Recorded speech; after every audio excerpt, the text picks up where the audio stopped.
অ্যানাস কিচেনে আপনাদের সবাইকে স্বাগত। আশা করি সবাই ভালো আছেন। আজকে আমি বানাবো ইলিশ মাছের একটি দারুণ রেসিপি। আমি আজকে 10 পিস ইলিশ মাছ নিয়েছি। ভালো করে ধুয়ে নিয়ে নুন, হলুদ গুঁড়ো ও লঙ্কা গুঁড়ো দিয়ে ভালো করে মেখে নেব।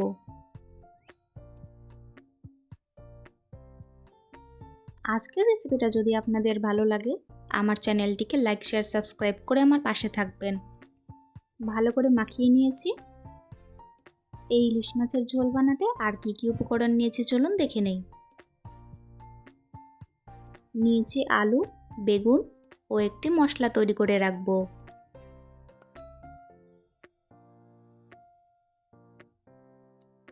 এক চামচ করে হলুদ গুঁড়ো, লঙ্কা গুঁড়ো, হাফ টিস্পুন ধনে গুঁড়ো ও 1 টিস্পুন জিরে গুঁড়ো। মশলাতে জল দিয়ে গুলে রাখবো। মাছগুলো ভাজার জন্য প্যানে পরিমাণ মতো তেল দিয়ে দিয়েছি।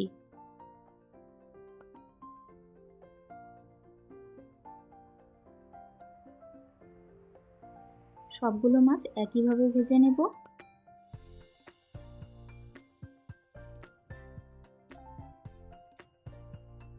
কড়াইতে 1 টেবিলস্পুন তেল দিয়ে দিয়েছি। মাছ ভাজার তেলটা পরে ব্যবহার করব বলে কড়াইতে আমি কম তেল দিয়েছি।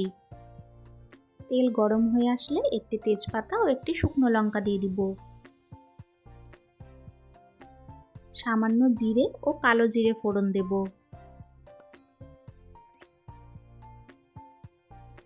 ফোড়নের থেকে সুন্দর গন্ধ বের হলে আলুগুলো ছেড়ে দেব।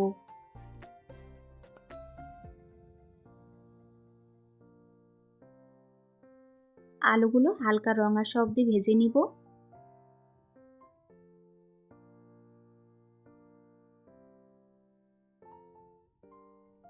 আলু ভাজা হয়ে আসলে কেটে রাখা বেগুনগুলো ছেড়ে দেব।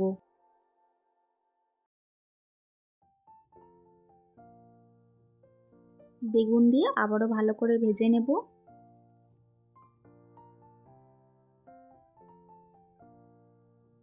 দু 3 মিনিট মতন ভেজে নিয়ে গুলে রাখা মশলাটা দিয়ে দিব।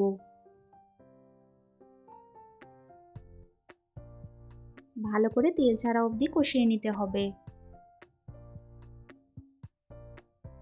স্বাদ মতো নুন দিয়ে দিলাম।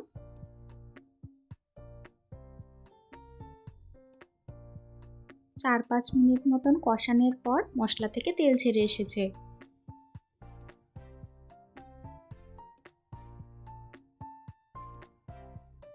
এখন পরিমাণ মতো জল দিয়ে দিব।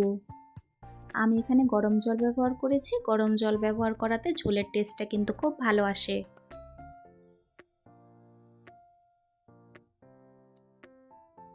ঝোল ফুটে আসলে কয়েকটি কাঁচা লঙ্কা দিয়ে দিব।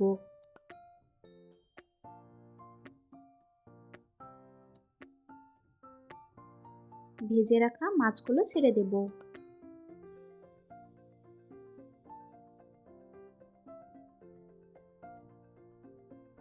মাছগুলো ছেড়ে দিয়ে আরও 3-4 মিনিট মতন ফুটিয়ে নেব।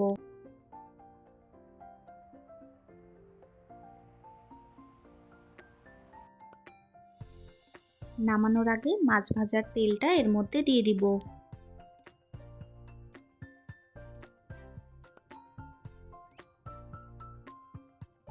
আরও 2-3 মিনিট মতন ফুটিয়ে নিলে তৈরি হয়ে গেল আমাদের আজকের রেসিপি, দারুণ স্বাদে ইলিশ মাছের ঝোল।